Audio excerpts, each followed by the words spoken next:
আসসালামু আলাইকুম ডাক্তার সাহেব। আমার নাম অমিত কুমার এবং পেশায় একজন পেইন্টার আর্টিস্ট। আর আমি মারাঠিয়ান পরিবারে বসবাস করি।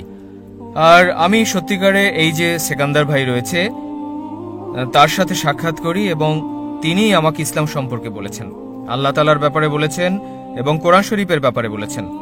আর তাদের যে রসুল রয়েছেন তার সম্পর্কে বলেছেন। তারপরে আমি আপনার যে লেকচার সিরিজ রয়েছে তিনি আমাকে দিয়েছেন এবং আমি তা দেখি। এখন অনেক বিষয় জেনে ফেলেছি। বর্তমানে এমন অবস্থা যে আমি রাতে কোরআন পড়ি, আমি মারাঠিতে কোরআন পড়ি এবং তারপর আমি সবার জন্য দোয়া করি। আমার যে মন রয়েছে সেই মন এখন মোমের মতো গলে গেছে এবং এমনটা হয় যে যখন আমি কোরআন পড়া শুরু করি তখন চোখে পানি এসে যায়।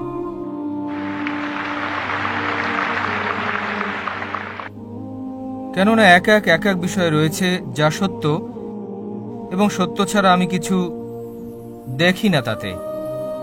অথচ আমি সব ধর্মেই আমার উপযোগী যোগদান করেছি, অধ্যয়ন করেছি, পড়েছি। এবং সেকান্দার ভাই যিনি উসিলা আমার জন্য, তার পক্ষ থেকে তিনি আমাকে অনেক রকম জ্ঞান দিয়েছেন এবং আপনার মাধ্যমেও অনেক আমাকে জ্ঞান দিয়েছেন। তো আজ আমি এখানে একটা অনুরোধ করা আপনাকে যে আমি ইসলাম গ্রহণ করতে চাই।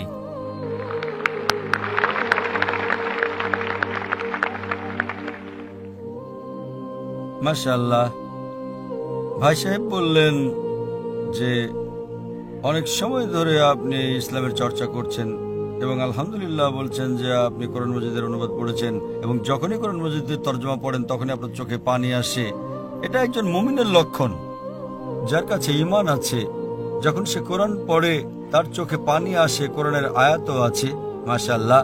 এবং ভাই সাহেবের মাশাআল্লাহ অনেক জ্ঞান হয়েছে, বিদ্যাও মিলেছে ইসলাম সম্পর্কে তার বন্ধু সেকান্দার ভাই এবং আমার ক্যাসেটের মাধ্যমে। এবং ভাই সাহেব ইনশাআল্লাহ ইসলাম গ্রহণ করতে চান। আমি আপনাকে জিজ্ঞেস করতে চাই যে কেউ কি আপনাকে জোর প্রয়োগ করছে ইসলাম গ্রহণ করতে? না না। কোনো চাপ আছে আপনার প্রতি? না, কিছুই না। আপনার কোনো ভয় আছে? না না। কোনো আর্থিক চাপ? কিছুই না। কিংবা শারীরিক চাপ? কিছুরই ভয় নেই। কেননা কাউকে বাধ্যতামূলক ইসলাম গ্রহণ করানো ইসলামে যেমন নিষিদ্ধ তেমনি দেশের মধ্যে অবৈধ। তো আপনি কি স্বেচ্ছা গ্রহণ করতে চান? একদম। এবং আপনার সুস্থ মনের সজ্ঞানে? হ্যাঁ। মাশাআল্লাহ। আপনি মানেন যে খোদা এক? জি। আপনি মানেন যে মুহাম্মদ সাল্লাল্লাহু আলাইহি ওয়াসাল্লাম তার শেষ পয়গম্বর? অবশ্যই। মাশাআল্লাহ। ইনশাআল্লাহ আমি আরবিতে বলবো, আপনি আমার সঙ্গে জি। বলবেন। আশহাদু আশহাদু আল্লাহ আল্লাহ ইলাহা ইলাহা ইল্লাল্লাহ ইল্লাল্লাহ ওয়া আশহাদু ওয়া আশহাদু আন্না মুহাম্মাদান মুহাম্মাদান আবদুহু আবদুহু ওয়া রাসূলুহু। ওয়া রাসূলুহু। আমি সাক্ষ্য দিচ্ছি যে আল্লাহ ছাড়া কোনো মাবুদ নেই এবং মুহাম্মদ সাল্লাল্লাহু আলাইহি সাল্লাম তার বান্দা এবং রাসূল। মাশাআল্লাহ, আপনি মুসলমান হয়ে গেছেন।